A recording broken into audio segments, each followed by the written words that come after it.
ఏసాల cup నమ్దే ఈ slogan 16 ఏళ్లుగా ఆర్సీబీని ఊరిస్తూనే ఉంది. ఎంత గొప్పగా ఆడినా స్టార్ ఆటగాళ్ల జట్టులో ఉన్న ఆర్సీబీకి మాత్రం కప్పు అందని ద్రాక్షగానే మిగిలిపోయింది. నిక్కచ్చిగా చెప్పాలంటే ఆర్సీబీ బౌలింగ్ చాలా వీక్. జట్టుకు పరుగులు అవసరమైన వేళ బ్యాటింగ్ లో కూడా ఫెయిల్ అవడంతో ఐపీఎల్ ట్రోఫీని ముద్దాడలేకపోయింది.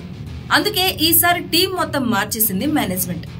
మరి ఇప్పుడైనా ఆర్సీబీకి కప్పు కొట్టే అవకాశం ఉందా? కొత్త టీం నిజంగానే బ్యాలెన్స్డ్ గా ఉందా? నెగటివ్స్ ఏమైనా ఉన్నాయా? ఇప్పుడొచ్చిన ప్లేయర్స్ సత్తా ఏంటి? ఏ బ్యాటర్స్ రెచ్చిపోవాలి, ఏ బౌలర్స్ చెలరేగిపోవాలి వంటి విషయాలు తెలుసుకుందాం. వీడియోను చివరి వరకు చూడండి. మీ సపోర్ట్ ఉంటే ఇంకా మంచి మంచి వీడియోలు అందిస్తాం. అలానే మర్చిపోకుండా సబ్స్క్రైబ్ చేయండి. తదుపరి వీడియోలో చెన్నై సూపర్ కింగ్స్ గురించి తెలుసుకుందాం. బ్యాటింగ్ ఆర్డర్ చూసుకుంటే Virat Kohli, Phil Salt, Devdutt Padikkal, Rajith Patidar, living stone, Jitesh Sharma, team David వంటి సాలిడ్ ఆటగాళ్లు ఉన్నారు. ఇందులో ముందుగా కింగ్ కోహ్లీ గురించి చెప్పుకుంటే ఆర్సీబీకి అతిపెద్ద బలం అతడే. విరాట్ బ్యాటింగ్ గురించి మనం కొత్తగా చెప్పాల్సిందేం లేదు. కానీ ఈసారి ఆర్సీబీ తీసుకున్న అతి గొప్ప నిర్ణయం కెప్టెన్సీ నుంచి కోహ్లీని తప్పించడం. ఈ మాట ఆర్సీబీ హార్డ్ కోర్ ఫ్యాన్స్ కు కోపం తెప్పించే విషయమైనా దీనివల్ల కోహ్లీతో పాటు జట్టుకు కూడా మంచి జరుగుతుంది. అంతేకాదు కింగ్ తన ఆటను మరింత మెరుగ్గా ఆడేందుకు, టెన్షన్ పడకుండా బ్యాటింగ్ పై ఫోకస్ పెట్టేందుకు ఇది సాయం చేస్తుంది. జట్టుకు అతడు కెప్టెన్ గా ఉండటం కన్నా లీడర్ గా ఉండటం మరింత మేలు చేసే అంశం. కోహ్లీతో ఓపెనింగ్ లో ఫిల్ సాల్ట్ వస్తాడు. ఫిల్ సాల్ట్ కూడా కోహ్లీ మాదిరి విధ్వంసకర బ్యాటరే. పవర్ ప్లేలో ఎలాంటి బౌలర్నైనా చితక్ కొట్టగలిగే సామర్థ్యం అతడి సొంతం. ఈ ఇంగ్లాండ్ బ్యాటర్ స్ట్రైక్ రేట్ టీ20లో చూసుకున్నా, వన్డేల్లో చూసుకున్నా 160 పైనే ఉంటుంది. పవర్ ప్లేలో కోహ్లీ సాల్ట్ రెచ్చిపోతే ఆపడం ఎవరికీ సాధ్యం కాదు. ఇక young and dynamic Rajat Patidar విషయానికి వస్తే కెప్టెన్ గా సరైన ఎంపికే. జట్టును ముందుండి నడిపించేందుకు, మరింత బాధ్యతగా ఆడేందుకు ఇది అతడికి, జట్టుకు సరైన నిర్ణయమే.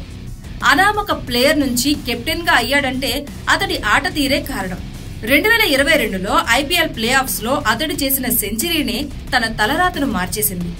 ఇక లాస్ట్ ఐపీఎల్ లోనూ రజత్ మంచి ఆట తీరుతో 395 పరుగులు చేసి జట్టుకు కీలకంగా మారాడు. ఇతడు వన్ డౌన్ లో వీరవిహారం చేస్తే స్కోర్ బోర్డుపై పరుగులు ఖాయమే. మరో కిర్రాక్ ప్లేయర్ దేవదత్ పడిక్కల్. తనదైన రోజునే పడిక్కల్ ఆటకు హద్దేది ఉండదు. ఆర్సీబీ ఆల్ రౌండర్లలో అద్భుత ప్లేయర్ లివింగ్ స్టోన్. పెద్ద పెద్ద సిక్స్లు కొట్టే లివింగ్ స్టోన్ ఒంటి చేత్తో ఆట స్వరూపాన్ని మార్చేస్తుంటాడు. ఇక ఈ హార్డ్ హిట్టర్ తన బౌలింగ్ తోనూ జట్టుకు వికెట్లు అందిస్తుంటాడు. ఇక జితేష్ శర్మను దినేష్ కార్తిక్ కు రీప్లేస్మెంట్ గా తీసుకొచ్చారు. ఈ యంగ్ ప్లేయర్ కూడా దినేష్ మల్లే సరైన టైంలో మంచి నాక్ ఆడితే జట్టుకు తిరుగుండదు. ఇక hard hitter Glenn Maxwell place ను భర్తీ చేస్తూ టీమ్ డేవిడ్ ఉన్నాడు. టీమ్ కి మంచి ఫినిషర్ అని చెప్పొచ్చు. భారీ సిక్స్లకు అతడు పెట్టింది పేరు. డేవిడ్ డిసైడ్ అయితే వార్ వన్ సైడ్ అయ్యే ఛాన్స్ లేకపోలేదు. అదే జరిగితే పిచ్ ఏదైనా స్కోర్ బోర్డుపై గ్రేట్ స్కోర్ సెట్ చేస్తుంది ఆర్సీబీ.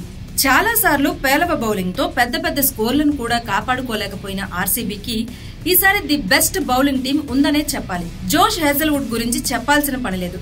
ఇక Bhuvi power play, death over specialist. వీళ్ళిద్దరూ ఖచ్చితంగా ఆర్సీబీ బౌలింగ్ స్ట్రెంత్ అని చెప్పుకోవాలి. ఇక వీళ్లకు తోడు యంగ్ బౌలర్ యష్ దయాల్ ఉండనే ఉన్నాడు. హర్షల్ పటేల్ ను రీప్లేస్ చేయగల బౌలర్ రషీద్ దార్ అని చెప్పొచ్చు. లోపాల విషయానికి వస్తే RCB highest wicket taker Chahal. కానీ ఈసారి చాహల్ లేకపోవడం ఆర్సీబీకి లోటే అని చెప్పొచ్చు. అయితే ఇక్కడ అసలు వాస్తవం ఏంటంటే ఈ టీంలోకి వచ్చినప్పుడు చాహల్ కూడా వికెట్ టేకర్ కాదు. అతడికి దండిగా అవకాశాలు రావడంతో అద్భుత బౌలర్ గా, లీడింగ్ వికెట్ టేకర్ గా ఎదిగాడు. అలా చూసుకుంటే ప్రస్తుతం జట్టులో ఉన్న సుయేష్ శర్మ అతడికి రీప్లేస్మెంట్ అని చెప్పుకోవచ్చు. చాహల్ మల్లే, సుయేష్ కూడా ఎమర్జింగ్ ప్లేయర్ అయ్యే అవకాశాన్ని కొట్టిపారేయలేం. ఫారిన్ బౌలర్ల కోటాలో నువాన్ తుషారా, లుంగ్డీ ఎంగ్డీల్ కూడా ఉన్నారు. వీళ్లు బ్యాకప్ ప్లేయర్లుగా అనుకోవచ్చు. ఆర్సీబీ ఫ్యాన్స్ ఇక్కడ ఒక విషయం గుర్తుపెట్టుకోవాలి. ఒకప్పుడు సూపర్ స్టార్స్ ఉన్నా కప్పు కొట్టలేదు. అందుకే ఈ స్టార్స్ ను కాదని ప్లేయర్స్ తో మ్యాజిక్ చేసేందుకు ఆర్సీబీ ఇలాంటి జట్టును ఎంచుకుంది. మన ఎమోషన్స్, సెంటిమెంట్ కన్నా టీం గెలుపు కోసం ఆర్సీబీ తీసుకున్న నిర్ణయం పరంగా చూసుకుంటే ఇప్పుడున్న ఆర్సీబీ టీం ఓవరాల్ గా మంచి టీమే, వెరీ డీసెంట్. కానీ ఇక్కడ స్పెషల్ స్పిన్నర్లు లేకపోవడమే ఆర్సీబీకి మైనస్ గా చెప్పుకోవచ్చు. కృణాల్ పాండ్యా ఉన్నప్పటికీ అతడు వికెట్ టేకింగ్ స్పిన్నర్ మాత్రం కాదు.